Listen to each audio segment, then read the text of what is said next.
Eh bien, bonjour à tous. Bonjour, Bonjour Pierre, bonjour Christiane.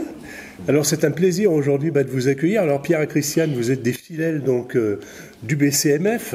Vous allez vous présenter en deux mots. Qu'est-ce que vous faites au sein de ce club? Vous êtes très très actifs l'un et l'autre.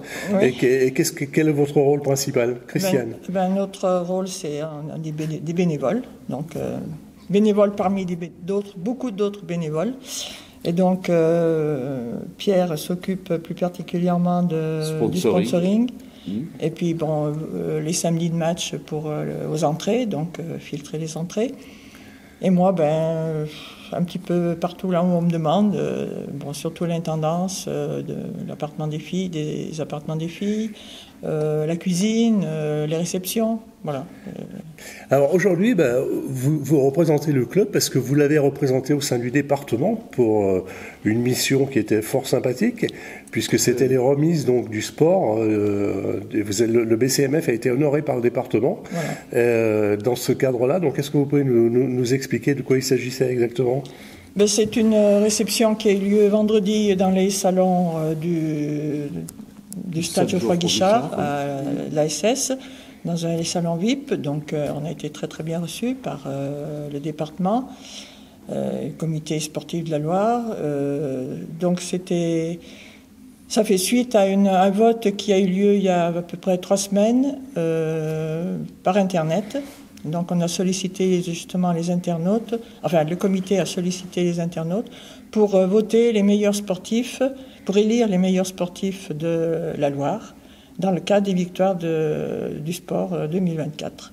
Donc il y avait des sports individuels qui étaient représentés, natation, athlétisme, etc., cyclisme, tout ça. Et puis donc nous on nous a sélectionnés pour concourir dans le sport collectif. Donc avec 4 autres équipes. Il y avait donc Saint-Chamond en volley, l'Indépendante stéphanoise en gymnastique, Riorges en tennis et l'Entente Loire-Nord en tennis de table. C'était les 4 finalistes, c'est ça? Voilà, ça c'était les 4 finalistes. Et donc le vote a été clos au début décembre, là je pense, et donc on a été élus. Oui, voilà. Avec un score assez serré. Je n'ai pas su le... Oui. Non, je crois qu'il y avait beaucoup d'avance quand même pour le BCMF. Voilà. Donc on a été plébiscité par ce vote, et donc la récompense est là. Donc le trophée Victoire des sports dans la Loire 2024. Alors encore une action qui montre que le club du BCMF rayonne bien au-delà de Montbrison. Voilà, exactement. Ça démontre que on est un club BCMF, basket Montbrison féminin pérenne, qui est bien ancré dans la ville de Montbrison et qui est en parfaite santé. Voilà. Et qui poursuit son petit bonhomme de chemin. Avec, on a eu cette récompense, mais on en a eu d'autres dans cette saison 2024 qui a été quand même prolifique, puisqu'on a eu notre meilleure joueuse, Kendall Cooper, qui a été élue MVP de la Ligue 2. Je souligne que quand on a reçu le trophée, comme les filles de Montbrison n'ont pas pu y aller puisqu'elles jouaient au Havre. Oui, c'est la raison pour laquelle c'est nous qui avons été missionnés. C'est nous qui avons été missionnés, par Françoise, qui est notre coprésidente, qui elle aussi a accompagné l'équipe au Havre. Donc on a été missionnés par elle avec Monique, Véronique, Pierre, moi, et également les 2 petites jeunes qui l'année dernière faisaient partie de l'équipe Emma et Flavie, qui ont toujours participé au match et qui, cette année, font leurs études à Saint-Étienne et donc ont répondu très gentiment et très favorablement à cette réception qui a eu lieu vendredi. Donc elles ont touché le trophée, elles aussi, et avec beaucoup de plaisir. Écoutez, merci à tous les deux. Alors, j'aurais juste dire un petit mot, on y reviendra peut-être une autre fois aussi, mais vous ne faites pas que être bénévole aussi, je crois que vous faites partie du basket santé aussi, donc on pourra en toucher aussi d'autres. Tous les lundis matins, oui. Tous les lundis matins. Donc, avec une particularité pour Pierre, je crois que tu es un des seuls garçons, peut-être même le seul. Oui. Depuis 4 ans, oui, je suis le seul. Le seul. Donc j'appelle tous les volontaires à rejoindre un peu. Le basket santé. On fera une interview de la responsable prochainement. Ouais. On va maintenant souhaiter une bonne fin d'année donc à toutes les personnes qui nous regardent et bien au-delà. Et puis on va laisser la parole maintenant donc à Corinne et à Yves qui vont nous parler de ce retour du match du Havre qui permet encore au BCMF de se maintenir en haut du tableau. Voilà, il y a une belle victoire, laborieuse, mais enfin c'est... Victoire. Corinne en parlera. On va leur laisser, c'est leur job. Et voilà. Bonjour Richard, bonjour Corinne. Bonjour. Bonjour à tous les deux. Bonjour tout le monde, comme d'habitude. Alors, retour sur un week-end fast pour le BCMF. Bon, déjà, parce qu'il y a ce beau trophée qui trône devant nous. Et bravo à toute l'équipe, à tous les dirigeants et à tout le club, surtout. Ensuite, une victoire qui propulse l'équipe à la deuxième place. Pas toute seule, effectivement, mais bon, c'est quand même une deuxième place, donc quelque chose d'intéressant. Donc, victoire 62-56 au Havre.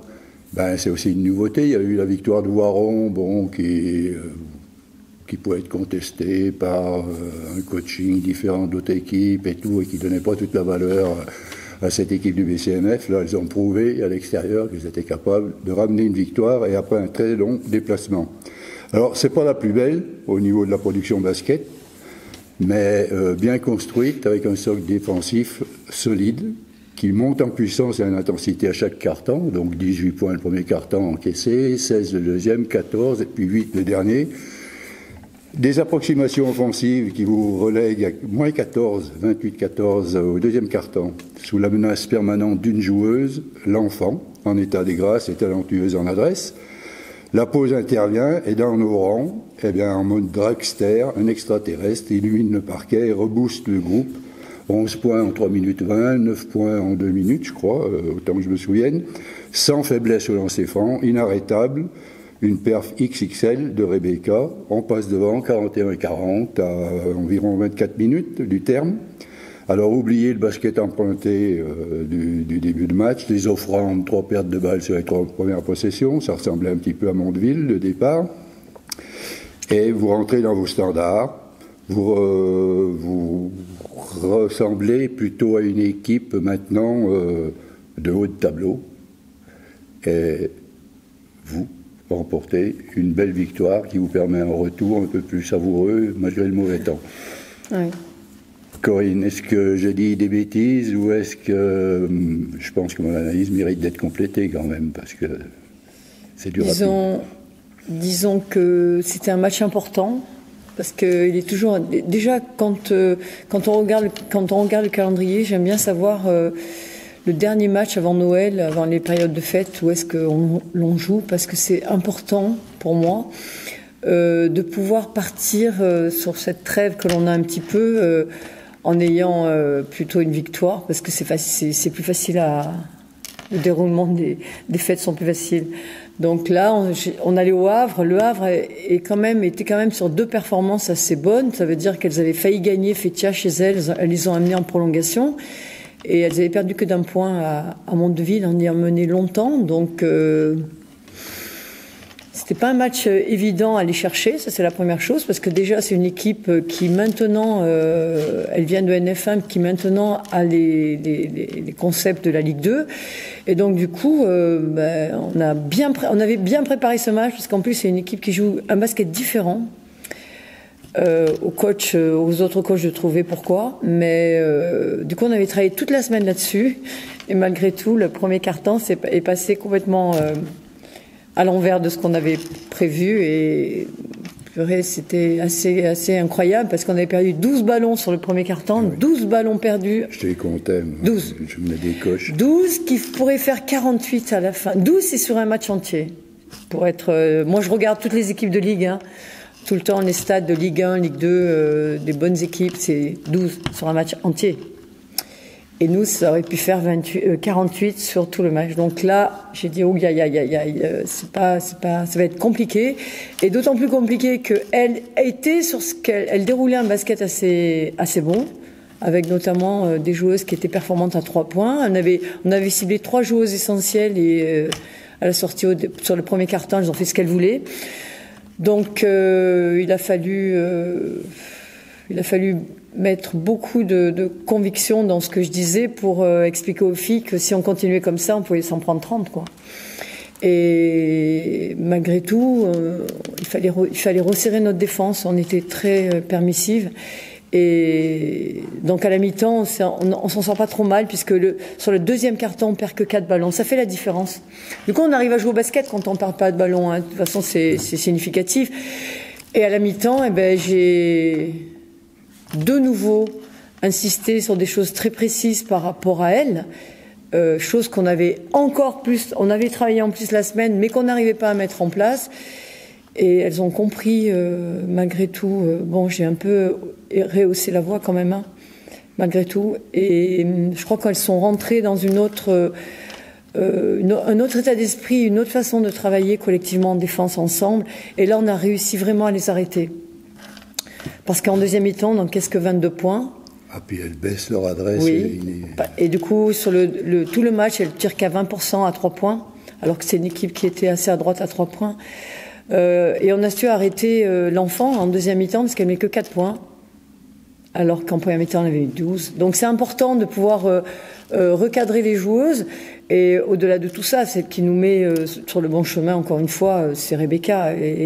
Parce que c'est vraiment une joueuse qui a envie de gagner.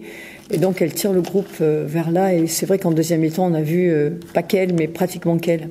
Alors on a des performances de certaines de nos joueuses qui sont complètement en deçà de ce que j'attends, qui sont passées à côté complètement de leur match. Alors on va dire Manaëlle qui a joué 2 ans là-bas et qui n'a pas pu faire abstraction de ce fait-là, bien qu'on en ait discuté toute la semaine avec elle. Elle me disait mais Corinne, ça va aller.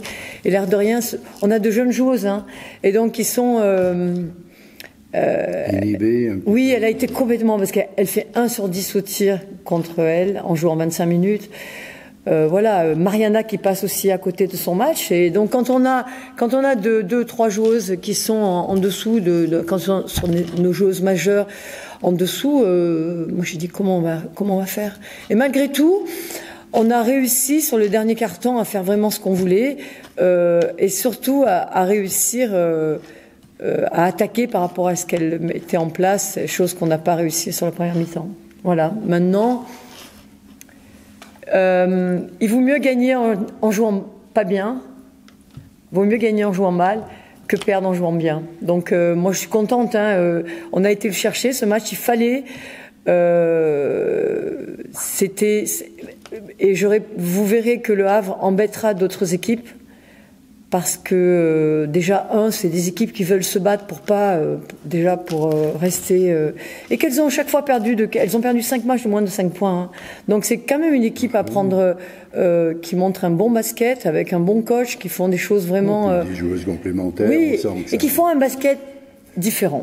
Et quand c'est différent, ça pose problème. Et du coup, chose qu'on voyait pas pour l'instant en Ligue 2. Donc voilà, maintenant on a réussi à passer ce cap-là. Maintenant, il faut quand même revenir sur la composition de notre équipe, sur le fait qu'on est seconde ex-aequo, mais quand même on est seconde à un match de Toulouse où on est les seuls à les avoir battus. J'ai quand même une équipe très jeune, mais les joueuses, je trouve qu'elles répondent à ce que je demande à un moment donné, même si c'est avec beaucoup de véhémence, mais je veux dire à un moment donné elles répondent. Et ce qui fait qu'on arrive à trouver des solutions. Alors, notre match contre Saint-Amand avait montré de belles choses. À la maison, on arrive à dérouler un basket que l'on veut. À l'extérieur, c'est plus compliqué. Mais on a montré qu'on avait des ressources. Et ça, c'est essentiel. Donc, tu as répondu à la question que j'allais te poser, parce que je l'ai lu sur les commentaires tout bêtement. Est-ce que c'est le Havre qui a perdu ou le BCMF qui a gagné ? Ah non. C'est vous qui avez gagné. Ah oui. Non. On est d'accord. Ah oui, c'est nous qui avons gagné. De toute façon, c'est facile. On peut dire que c'est le BCMF qui gagne parce que quand on a 28-14, il y a 2 possibilités. Soit on en prend 30, soit on se serre les coudes, on essaye de trouver des solutions on pousse les joueuses à ce qu'il faut arriver à faire. Ça marche pas une fois, ça marche pas deux fois, mais on continue dans ce qu'on avait mis en place. Et à un moment donné, on retrouve nos valeurs et on retrouve notre défense qui fait notre force. On reste quand même, quand on encaisse que 22 points en deuxième mi-temps, c'est qu'on a trouvé les ressources essentielles pour contrecarrer cette équipe. Voilà. Alors, question pour te taquiner un petit peu. Ouais. Après Mondeville, tu déclarais dans l'interview, quand on perd 28 balles, on ne peut pas gagner un match. Et là, on a perdu 27. On perd 27, donc on peut gagner à 27. Ouais, mais déjà, oui. Pour taquiner. Non, mais c'est essentiel. Déjà, on perd 12 balles sur le premier carton. Et à ce moment-là du match, on peut en prendre 30. 2, on ne gagne que de 6 points. Et c'est vrai que si on avait perdu, je t'aurais dit, mais on ne peut pas gagner un match, on a perdu 27 balles. Donc, bien sûr qu'il faut relativiser tout ça. On va dire encore la deuxième chose. Rebecca fait un match, comme tu dis, extraterrestre. Elle perd 8 ballons. Mais sur les 8 ballons qu'elle perd, déjà, elle fait 4 interceptions, elle fait 7 passes décisives. Ça, c'est la première chose. La deuxième chose, sur les 40 minutes qu'elle joue, elle doit avoir en main 30... on a 20 minutes à peu près, Montbrison a 20 minutes la balle en main à peu près, puisqu'on divise par 2. Elle doit avoir, sur les 20 minutes, 17 minutes les balles en main. Donc, c'est normal qu'elle perde des ballons. Voilà, moi, j'ai rien à dire par rapport à ça. Maintenant, il faut relativiser. Si nous étions capables de perdre moins de ballons, on reste à 12-13, mais c'est un match que tu gagnes de 20 points. Voilà, donc il faut relativiser, il faut prendre les stats de ce qu'elles sont et remettre dans le contexte que l'on a eu. Maintenant, c'est un match que l'on aurait pu perdre, c'est un match qu'on a gagné, c'est un match qu'on a été chercher. Tu sais, il n'y a pas beaucoup d'équipes, quand on a moins 14, revenir, passer devant et rester devant. Maintenant, encore une fois... C'est la deuxième fois que vous le faites après Voiron, vous étiez à moins 15, à moins 14. Oui, mais c'était sur un seul carton, à la fin. Mais c'était ça, tout à fait, mais parce que on arrive à avoir des ressources qui me paraissent intéressantes et on ne baisse pas les bras. Alors moi, ce que j'ai aimé, je vais te dire, je te coupe, c'est la première fois, alors tu me diras, c'est tous les rassemblements, pour les temps morts, pour les retours après la pause, des filles qui courent et qui viennent tout de suite en courant, je veux dire, avec une envie, une dynamique. Ouais, ça va. Je l'ai trouvé nouveau, parce que d'habitude, bon, elles viennent de bon gré, mais là, on sentait qu'elles avaient besoin de tes conseils, venir au temps mort, ça courait dans tous les sens. Et à la reprise d'un mi-temps, j'ai vu des filles motivées à prendre le ballon agressivement pour dire on va s'échauffer parce qu'on est dans la mouise. Quoi. Oui, parce qu'elles connaissaient l'importance de ce match. Bon, elles savaient aussi elles auraient eu un jour de plus de vacances si jamais on gagnait. Donc ça les a peut-être motivées au-delà. Du coup, elles ont eu même 2 jours de vacances en plus. Donc elles sont heureuses. Je pense que toute qualité de travail, à un moment donné, quand tu vas le chercher avec les tripes, mérite quelque chose. Donc voilà, on a pris ce qu'on en avait à prendre. Si on nous avait dit en début d'année, avec la composition d'équipe qu'on serait seconde à la fin pratiquement des matchs allés, on aurait tous signé, quoi. Hein, parce que être capable de faire ce qu'on a fait par rapport à l'année dernière, moi je trouve que c'est intéressant. Maintenant, il faut pas qu'on manque d'humilité quand même, il faut qu'on continue de travailler, les filles doivent continuer à progresser, toutes, pour qu'on puisse faire une deuxième partie de saison intéressante et qu'on reste dans ce que l'on fait au travail. Maintenant, moi je sais qu'on travaillera toujours de la même façon et qu'aux filles de répondre par rapport à ma demande, à notre demande, maintenant on a ce qu'on mérite, hein. C'est le travail qui fait que l'on a ce qu'on mérite. Travaillons plus que les autres équipes pour pouvoir être au niveau que l'on est, quoi. Alors, petit bilan, là, on est à 10 journées, il ne reste plus qu'un match sur des matchs allés. On va quand même à Fétia. On va quand même à Fétia. C'est un match aussi compliqué. Par rapport aux équipes que tu as vues, un petit bilan Moi, je trouve que c'est un championnat qui est très homogène, où toutes les équipes peuvent battre tout le monde, parce que la preuve, regarde Saint-Amand, qui était dernier, a été capable de gagner Fétia. C'est pour ça que c'est compliqué. Moi, je mettrais des équipes. Il il y a quand même des choses assez surprenantes quand on voit Aulnois qui était bien au départ et qui fléchit un peu. Je pense qu'on est, on est tous à peu près, tout le monde. Je crois que tout le monde peut battre tout le monde, notamment à l'extérieur. Quand tu vois Alençon qui est capable d'aller à Voiron, c'est quand même un championnat assez particulier. Maintenant, moi, il me semble que Toulouse me paraît un petit peu au-dessus quant au résultat. Toulouse. Mais il n'y a pas de vérité, parce que regarde, Mondeville, chez lui, a failli perdre contre le Havre, qui a gagné jusqu'à 10 points d'avance. Hein. Oui, et nous, à Mondeville, on avait fait un non-match, donc il n'y a pas de vérité. Il y a juste que tout le monde peut battre tout le monde, et que c'est un championnat assez dense, et que tout le monde va se battre pour pas finir, déjà pour faire les playoffs.